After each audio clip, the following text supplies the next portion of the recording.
3 years after the first successful film comes the anticipated sequel, Kingsman Golden Circle, when the entire Kingsman is destroyed by a drug cartel queen named Poppy, played by Julianne Moore. Eggsy and Merlin, played again by Taron Egerton and Mark Strong, are the only ones left to avenge their fallen comrades. With all of their resources gone, they turn to their one clue that suddenly introduces them to the American secret organization known as Statesmen, led by Champagne, played by Jeff Bridges, and followed by their agents Whiskey, played by Pedro Pascal, Tequila, played by Channing Tatum, and Ginger Ale, played by Halle Berry. The organization also reveals that they found one of their fallen agents and helped him recover, which happened to be Eggsy's former teacher, Harry. And this isn't really a spoiler since the first trailer featured him with an eye patch, and it left us all shocked. Like, holy crap, you're alive! Together, they discover Poppy's plan to legalize illegal drugs and put an end to the war on drugs by poisoning drug users while offering an antidote as long as the American president agrees to her terms. Eggsy and the Statesmen must now work together to retrieve the antidote and save the world while helping Harry still recover from his injury.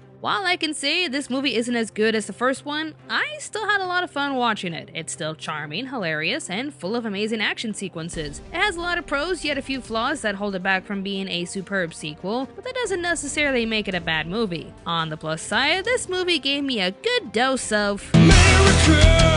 Fuck yeah! Oh, freaking America! Yeah, the Statesmen had a stereotype Southern gentleman style, but the Kingsmen are stereotypes of British gentlemen themselves. So if the Kingsmen can use umbrellas and briefcases as their weapons, the Statesmen are allowed to use lassos and baseball bats. The pacing of the movie was decent, as we get a good mixture of action and character development to keep the story flowing. We knew what was going on at all times while understanding the motives of our characters. With the action, while there were no scenes similar to the amazing church long shot, it still kept the Kingsman nature of stealth, timing, and over-the-top choreography. The villain's hideaway is just adorable. As Poppy complains that she has to hide out in the middle of nowhere, she still found a way to touch up the area in a small 1950s retro town that I simply adored. It adds to the overwhelming theme that makes Kingsman one of a kind while also being a rather creative setting. Plus, it adds a lot of neat scenarios for our heroes to fight in. And one final note I really want to address without spoiling anything, and it's going to be pretty hard not to,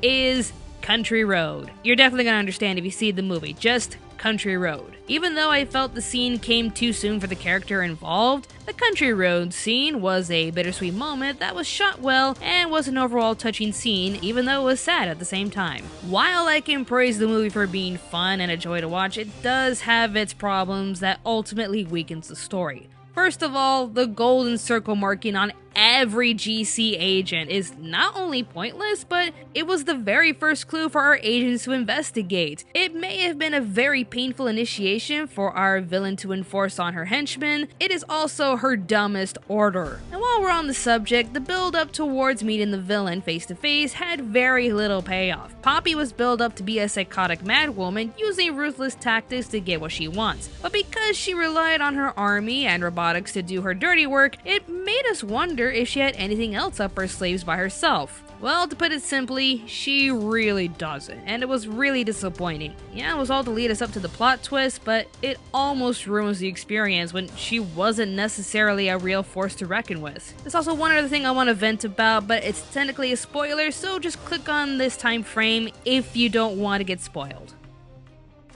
Did they not have a place to fit Roxy, aka Lancelot, because they kills her off instantly? Yeah, this shot with the Kingsman Manor exploding, she was in there, and she never comes back. Granted, knowing that someone in the world has actually made a bed that can help you survive earthquakes, there is a way to bring her back. I mean, Harry got a bullet through the eye, so it's possible that she can survive an explosion. Still, I was sad to see her get axed off so quickly. They put all of this effort into her character in the first movie, but gets instantly killed within the first 20 minutes of the movie.